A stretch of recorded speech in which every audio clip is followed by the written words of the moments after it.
What's going on, man? Tonight we're just gonna do the weapons functions check, and we're gonna do that with my 6 Sauer SP 2022 handgun. This is the 40 caliber configured handgun. So, first thing you should do is always make sure your weapon's always clear. No round in the chamber. Nothing in the magazine. So that's always good.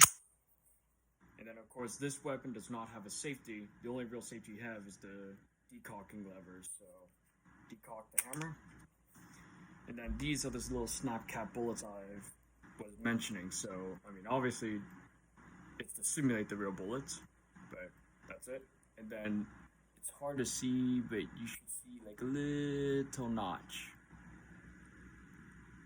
Yeah, it just doesn't want to focus, but there's a little notch in there that simulates where the firing pin is. So you'll usually just want to load a few in here, maybe like a good 5-6 rounds, just that way you can do a full cycle. This one does not want to load.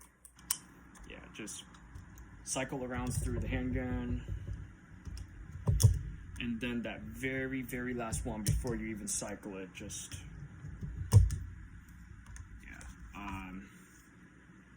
then you pull the trigger, but we'll get to that. So the functions check would be, so before you even do this, again, visually check, no round in the chamber.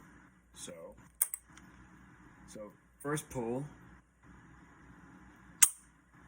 rack it back, let go, and you'll hear the audible click. That means the trigger is resetting properly. And then as you see, the hammer is locked back. And then once again. So that's good. Now the cycling check is just, we have all the inert rounds. And then you check it. It chambered correctly. So as you'll see.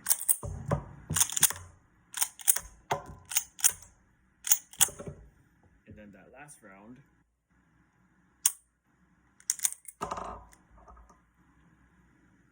And then, yeah, it's hard to see, but so originally there were 2 notches in here, but now there's going to be a third. Yeah, I wish we can get that a little better. But there you go. That's your weapons functions check. The point of the functions check is just to make sure you put together your weapon properly. And then when you cycle it, it's to make sure that the receiver is catching that round and chambering it properly. And then, of course, as you cycle through the rounds, just to make sure it's extracting it properly. And then finally, just that last one, that is when you want to pull the trigger to make sure the firing pin is set in place. So hopefully this was, educational and helpful. If you have any other questions on that, then let me know. And otherwise, stay safe with your firearms.